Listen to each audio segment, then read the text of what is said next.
Okay, gang. Allow me to introduce what I like to call the yesterday trade. Yesterday. Pay no attention to my attempt to sing. So this is a conceptually this is a very simple trade. It is a scalp trade. That is the better way to approach it and think about it and all that good stuff, right?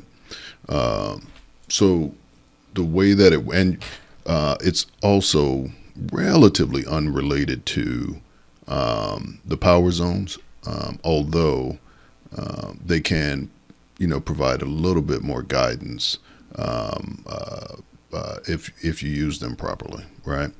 So very quickly, the way the trade works is you want to be approaching the previous day's close and or settlement price.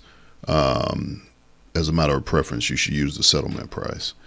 So yesterday in the ES or in the S&P E-mini, it was 44.55 and a half, right? Which is right here, right? So as you approach that, you want to prepare yourself. And some people like to take it, off of a signal. Some people like to take it just as soon as it hits the number, you trade, right? And you immediately set your stop wherever you normally have your stops.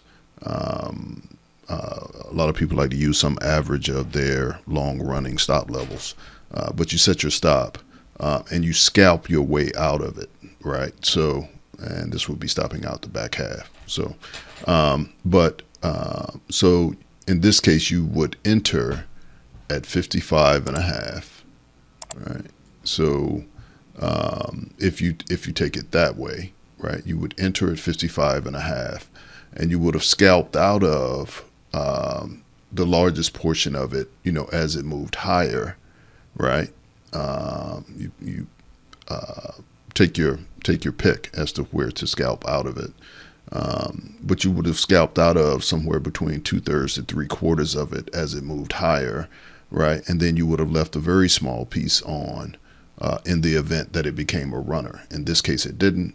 So you would have stopped yourself out. Probably you would have moved your stop up to the low of this trigger candle, right, or the candle that took you into the trade.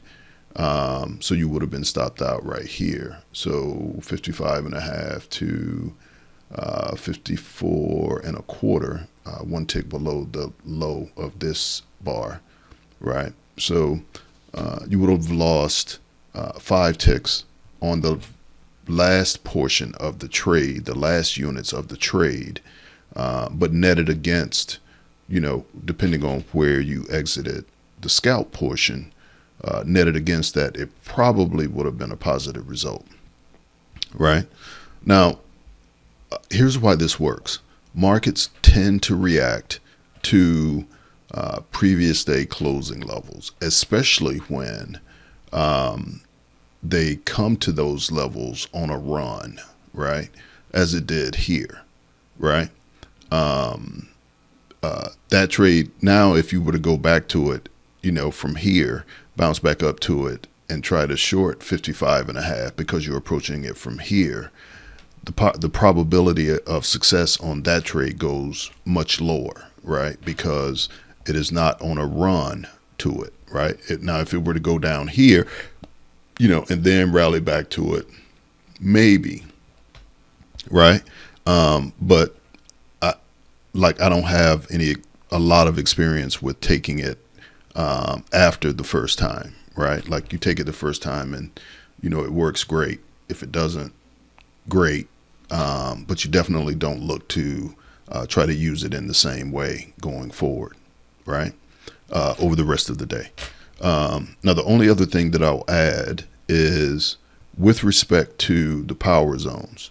Here, there was a bit of influence because, right, like this had been acting as support, right, as price fell, right? So as you approach 55 and a half, knowing that this had been a support zone, right, and hadn't yet turned into resistance, right, you could have had a bit more comfort knowing that price was very likely to bounce off of the settlement price from yesterday because of how it fell and how close, what proximity 55.5 has to the balance zone, right?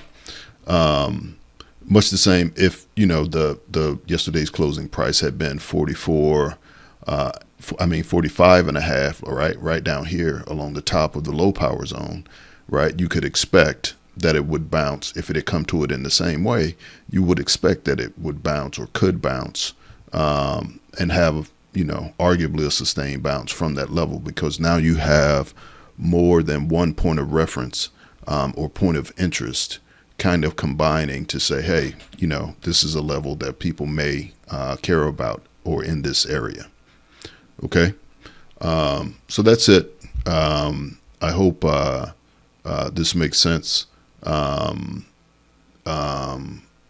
And my goal is to do a few more videos like this, kind of, what kinds of setups make sense.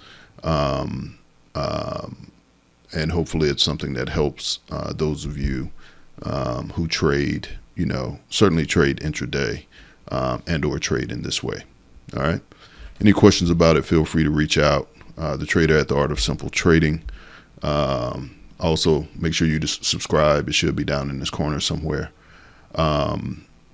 Make sure you subscribe so that you get first notice of additional videos like this. All right. So that's it. Any questions, again, feel free, and I'll see you at the next video.